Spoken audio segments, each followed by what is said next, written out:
first we must, well, delve into what brought us together, the combat sports.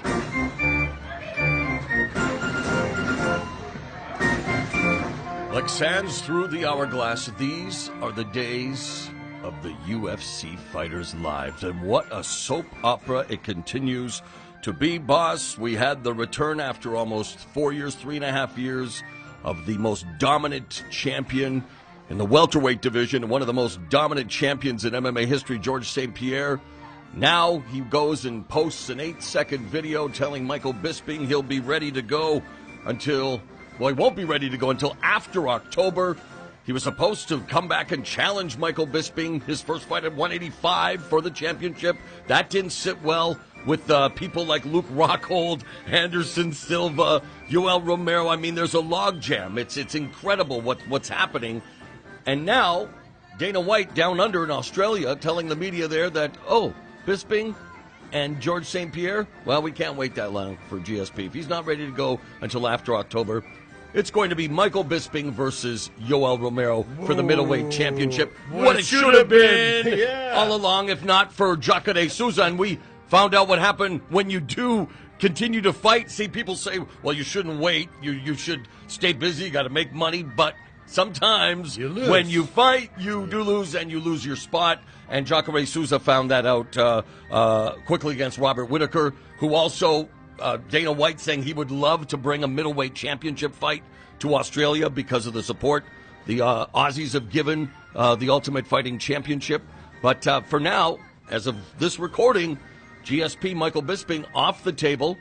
Why don't they then give GSP and Anderson Silva the opportunity to meet what the fans have wanted for a long time? It's like their, Manny Pacquiao, Floyd Mayweather fight that's gone on. And with Silva's really pissed off. He wanted that interim title fight against Romero in Brazil, but he wanted it for an interim title, which to me is a joke. I can't even say the word interim without gagging.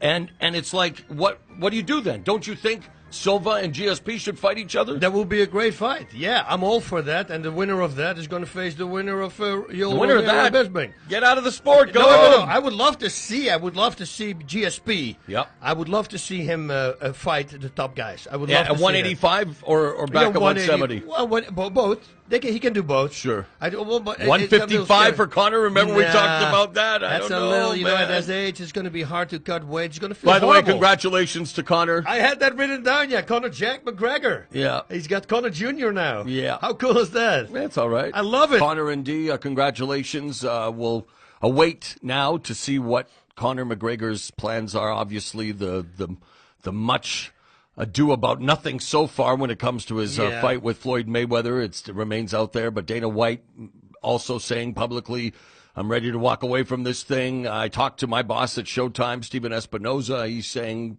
they've talked, but they're nowhere close. They're nowhere close for a boxing license. Not in Vegas. He's got one in California. Oh, in California. Connor, yeah. So he did it way back, right? Yeah. He is licensed, and they say Vegas has already said that they would license the fight regardless, the fact that he has had no professional experience against a guy who's considered the best boxer of his era, one of the greatest defensive fighters of all time in 5-division champ Floyd Mayweather, who is, by the way, 49-0. Regardless, I don't want to waste too much space regarding that story that is still yet to really play out. But there are so many stories playing out this weekend. We talked about GSP, Michael Bisping now being off. UFC 211 going down in the Big D. What they say whatever is in Texas everything is bigger, and this is the biggest card of the year so far for the UFC. Oh, it is great. stacked, and despite the loss, Henry Cejudo, the former title challenger, and Sergio Pettis coming on up, an opportunity to really test his mettle and his constant improvement against a guy like Cejudo. Cejudo had a hand injury, and MMA Fighting, the first to report it, but he's off the card, and your buddy from World Series of Fighting, Dave Branch, is back in the UFC after so many years, and his fight gets moved up to the pay-per-view portion. Well, good for him. The American Top Team is going to be busy on Saturday night. They are involved in 9 of the fights. 9 athletes from ATT, including the former UFC heavyweight champion Junior Dos Santos, who is challenging the guy who he beat in their first fight, a 5-round war, Stipe Miocic. And then, of course, the champion, and she even told me, I watched the YouTube video over and over, and I still can't say it. It's Joanna.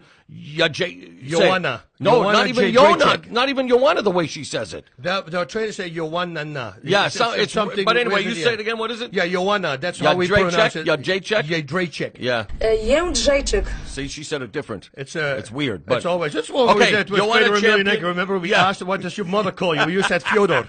So when you said Fyodor, everybody started banging on you, and you say, well, that's actually what his mother calls him. You know, it's always with the names. When they give you crap, right? I go like, guys, if you say Bas Rutten, you messed up my name. You butchered my name. Right. It's Bas Rutten. Yeah. It's not Moro. It's not Moro. It's Mauro. Mauro Ranallo. And actually, my massage therapist tried to say it. She couldn't say the Mao part. So I said, think of Chinese communism.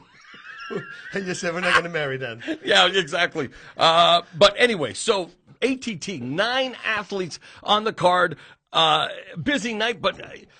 And they just moved into a place not too long ago, 40,000 square feet. I mean, this is becoming what, with the Jackson Winkeljohn TriStar, AKA, once you start naming gyms, you find out there's so many great gyms in MMA. But this gym right now is, it's like ATT versus the universe on Saturday night in Dallas. Do you like the fact that there's so many fighters representing the gym on one night, even though Mike Brown, one of the coaches, Ricardo Laborio, Conan Silveira, and others say they have enough coaches for each of the fighters? Yeah, for them it's great. This is a great way to put your name out there. 9 fighters on the card, on the biggest card that we had for a while now.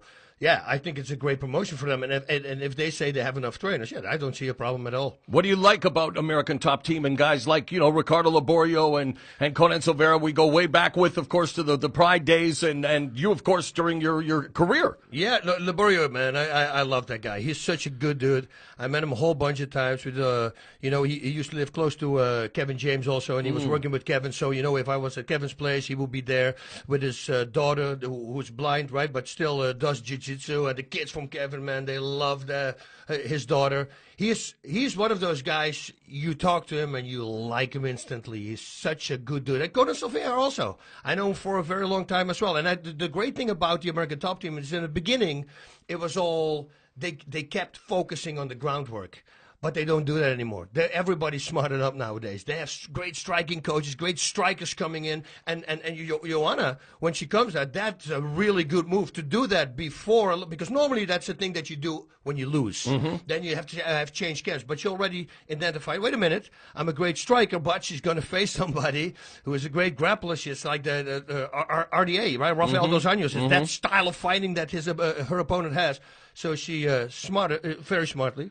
Over to American Top Team. Speaking of American Top Team, a man who wants to be at the top of his division again for the second time is Junior Dos Santos, and he will challenge Stipe Miocic. Miocic making the second defense of the UFC heavyweight title that he won, and he, of course, dominated Alistair Overeem in his first title defense. Of course, knocked out Fabricio Verdum to win the title. Has looked impressive. But in that fight against Junior Dos Santos going back to 2014, a 5-round war, you saw glimpses of what I think Dos Santos can do better in this fight. And you wonder, I guess, we've seen Dos Santos improve against Ben Rothwell with the ring positioning, the fact he didn't get himself caught on the fence as much. It really impresses me that a guy with his the miles on his odometer and his experience is still able and willing to do that.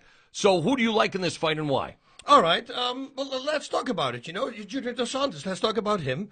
He looked unstoppable when he came to the UFC, won his first 9 fights, and that includes his win, of course, against Velasquez. Knockout victory, that's how he got the title, then later lost it again. He had the first defense also against Mir, but then Velasquez beat him in the rematch. And from that moment, his career has been a roller coaster. It's been win, lose, win, lose, win.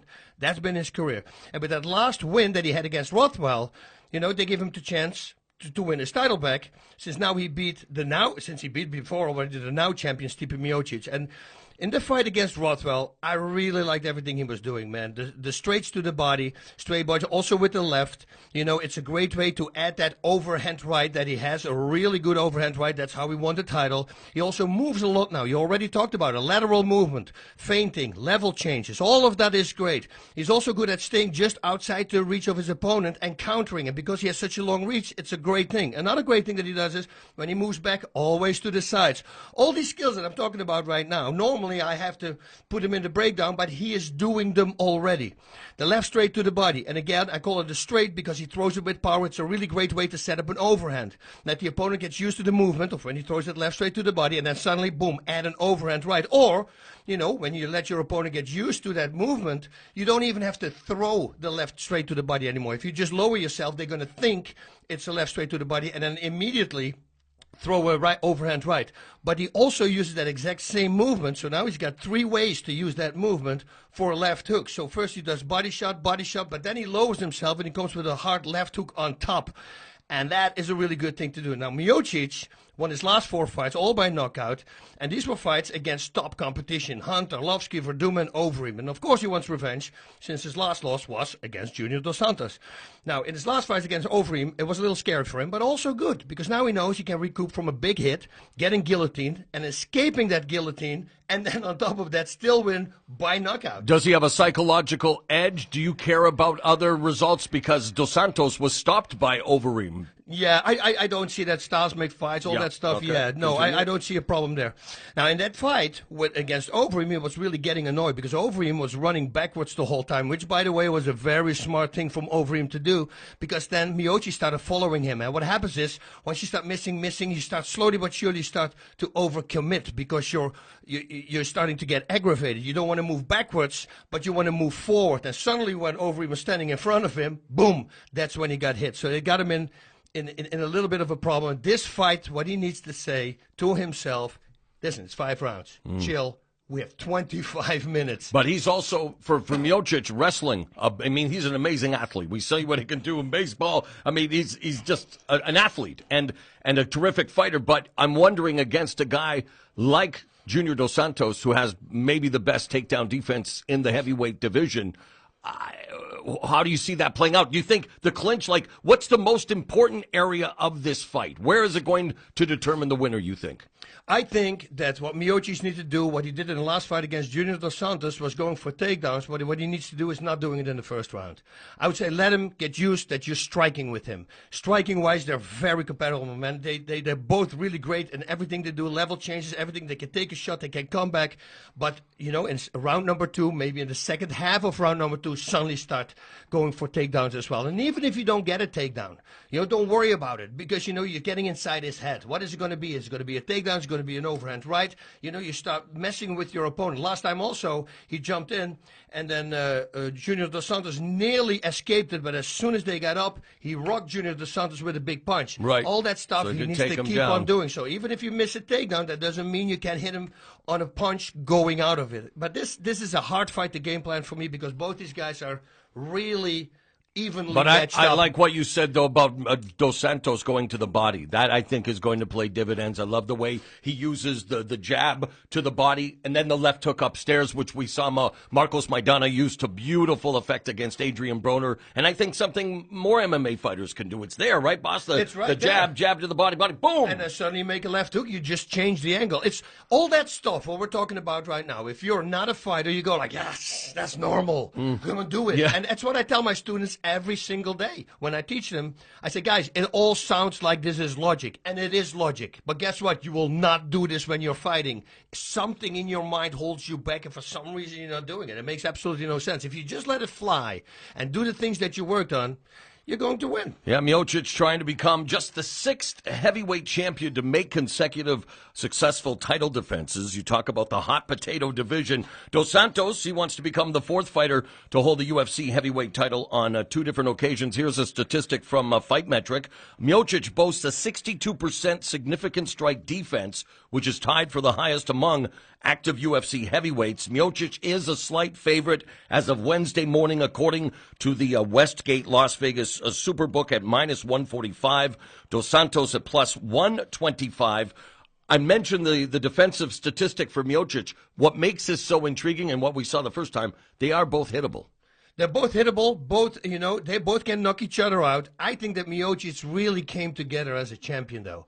It's like he became a different fighter as soon as he had that champion. When he got hit by Overeem and with that guillotine, I mean, Overeem guillotined a lot of people, and for him to simply get out of that and then take it over the fight and knock him out, that's something. Although I was quick to write off Junior Dos Santos like so many people going into the Ben Rothwell fight, I picked Rothwell, but boy, again, to see the necessary improvements and with the footwork, the cage generalship, the intelligence, his fight IQ was much higher. And I think, I love the Stipe Miocic story, and he's a common man, firefighter, doesn't care about the legacy, right? Just wants to win. He's just he's a guy who loves to compete and has that high likability quotient.